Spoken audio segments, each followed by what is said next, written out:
हरिओम नमः शिवाय। ही कथा पाण गुरु कृपा सां हासिल करे रहिया आहियूं। महिरबानी करे गौर ॾेई ॿुधजो।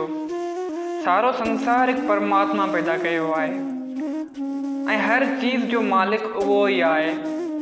संदसी ॾिनल पदार्थनि मां जेको मनुष्य पवित्र दिल, श्रद्धा ऐं प्रेम सां कुझु खेसि भोग लॻाए या भॻवान जे नाले अर्पण करे थो, हू भॻवानु चवे थो त मां ॾाढी सिक सां क़बूल करियां थो।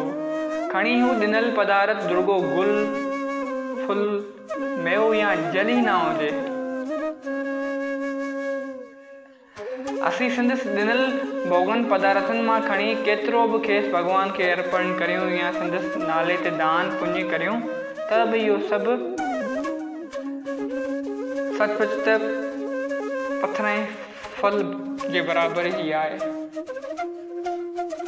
छो त हू त असांखे अनेक पदार्थ हर वक़्तु ॾिए पियो। हू त श्रद्धा ऐं प्रेम खे ॾिसे थो ऐं न पदार्थनि जे मुल्क खे। नामदेव जो खीर,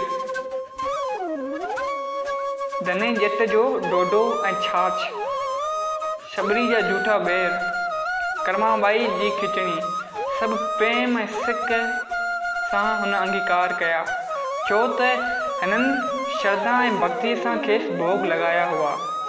विदुर भगत जी ज़ाल केलनि जूं खिलूं पे भॻवान कृष्ण खे खारायूं ऐं रुॻो जेको हुन में घर आहे खाइण जी शइ उहो फिटी पे कई। उहो भॻवान जे प्रेम में ॾाढो मोह हुई। भॻवान जे अंदरि हू गुम थी वई।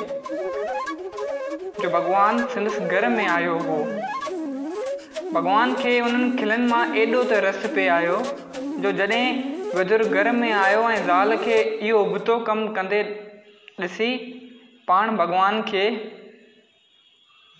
जेकी खाइण में अहिड़ी घरु हूंदो आहे खाइण वारो, भॻवान खे उहो खाराइण लॻो त भॻवानु चयसि त हे प्यारा, हिननि खिलनि मां मूंखे वधीक सवादु पियो अचे।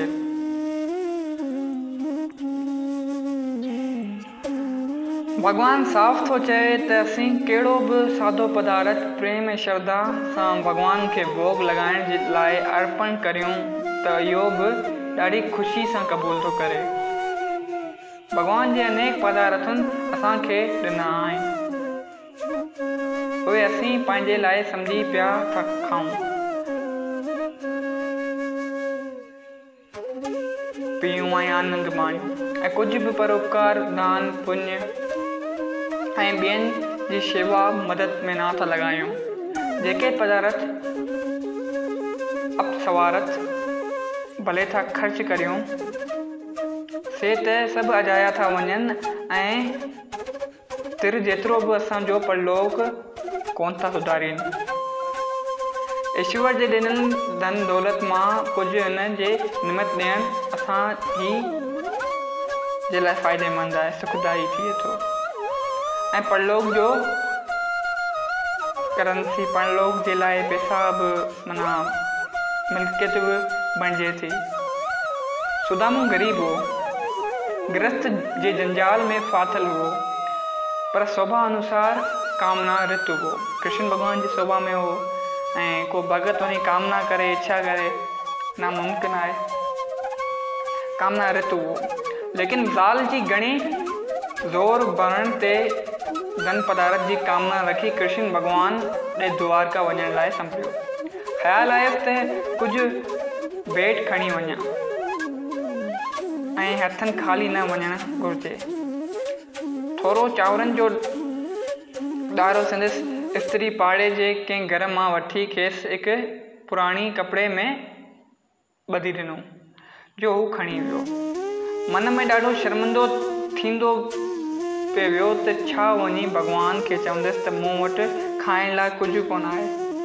आख़िर वञी पहुतो, पर मुख सां भॻवान खे पंहिंजी ग़रीबी या घुर्ज बाबति बिल्कुलु कुझु न चयाई। इहे चांवर जी ॻंढ बि पियो श्रम जे करे लिकाए, पर भॻवान त ॾाढे प्रेम ऐं सिक सां इहा हुन खां घुरी वरिती ऐं उहे चांवर ॾाढे शौक़ सां बुक भरे खाइण लॻो, ॼण त अमृत रूप हुआ। सतभामा कुझु हासी कई, पर भॻवान चयो त ईअं न चयो, ब्राह्मण खे कॾहिं बि निर्धन न सम्झिजे। हे चांवर त अहिड़ा अमृत रूप आहिनि जो मूं खे उहे ई ॾींहं था यादि पवनि जॾहिं माता जसोदा जे घर खीर मिलंदो हो। तॾहिं हूंदे ई चांवर उन खीर में विझी था हुआ। मतिलबु त प्रेम सां ॾिनल हिन चांवर जी ॾारे जो बि भॻवान केॾी न इज़त कई। उन जो मतिलबु इहो न सम्झणु घुरिजे त पदार्थनि हूंदे बि परमात्मा खे ॾारे या ॿिए सादे शइ जो भोग लॻाइजे, पर पंहिंजी हस्ती ऐं शक्ति अनुसार भोग लॻाइण या पंहिंजे धन खे दान पुण्य करणु घुरिजे। ईअं न सम्झणु घुरिजे त सुदामे जे चांवर ॾारे में भॻवानु एतिरो ख़ुशि थी वियो त पाण खे बि इहे ई शयूं ॾियणु खपनि। भॻवानु उन्हनि जी उन वक़्तु हैसियत एतिरी हुई, ताक़त एतिरी हुई। भॻवानु चयो अगरि मूंखे धन करिणो आहे त पंहिंजी ताक़त जे अनुसार कयो। चओ जय सिया राम। अगरि हीअ कथा तव्हांखे सुहिणी लॻी, सम्झण में आई त हिन कथा खे पंहिंजनि सां गॾु शेयर कयो। चओ जय सिया राम।